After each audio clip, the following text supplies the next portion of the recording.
Pigaganakan ngeni ring may dinala na local government unit so LGUs king Central at Northern Luzon nung nuka rin lamanog seng basura ora sa Manyarane king Oktubre ngening banwa ing kalangitan sanitary landfill. Ing may sabing landfill mayakit king Kapas Tarlac king peka maragula sanitary landfill king reyon at compliant yan naman ini king Republic Act 9003 o Solid Waste Management Act.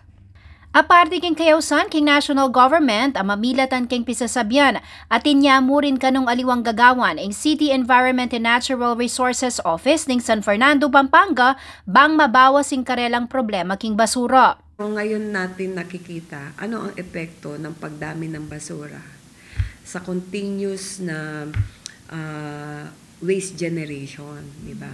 Kaya nga ang call of action ng City of San Fernando ay zero waste, reduction of waste. Ngening mamarabla kayong posibleng krisis king basura patse menyerayeng kalangitan. Nasaan na kanuning Sentro San Fernando ay paintindi kareng memalen at inla namang dapat gawan bang kanitang mabawasing waste generation. Metong kanu kareng karelang susulong ing pamaniwas king pamangamit single-use plastic. Anyami daraon lang refill revolution king syudad. Kini kailangan daw magdalang sariling containers ng Fernandino bang makasalilang murang dishwashing liquid, fabric conditioners at maski pa condiments. Aparte king makatipidla, makasaw plan naman king pamamawas plastic disposal ding sali keni. Susubong na naman ning Sentro San Fernando ing reuse, reduce ang pong recycle. Actually, malaki ang tulong ng bawat individual. Unang-una, bawasan yung konsumo ng produkto.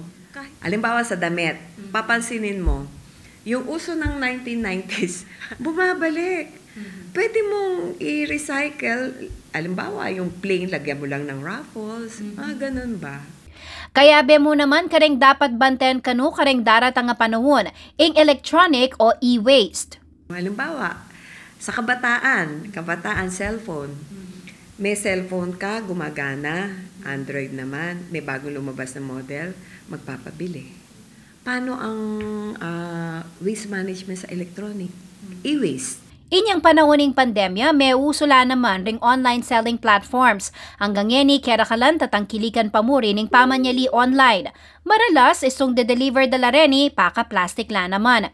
Pero king syudad kanu patupad lang no segregation no collection policy at king karelang Central Material Recovery Facility sisikapan dang asama sing waste management. Sa atin, yung mga ganong plastic nare-recycle yan, nakoko-process ng ibang like the Republic Cement, nadadivert namin yung mga plastic na yan na i-convert namin ng semento no, per metric tons. Kasi yung bio-waste, nako-convert natin into compost. The plastic, nagda-divert natin, may kumukuha sa atin, yung co-processor natin.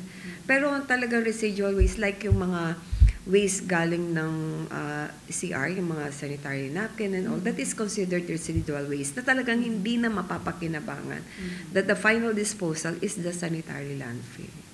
Samantala at sukano king 120 to 125 metric tons sa basura ing ako kolekta king syudad San Fernando Aldoldo. Ing pa magresolba king problema king basura dapat kanong magumpisa king pibale-bale.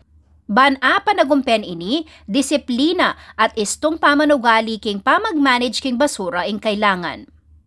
Ako'y kaya kayong talasuyoy Jennifer Salenga ating pusong makabalan.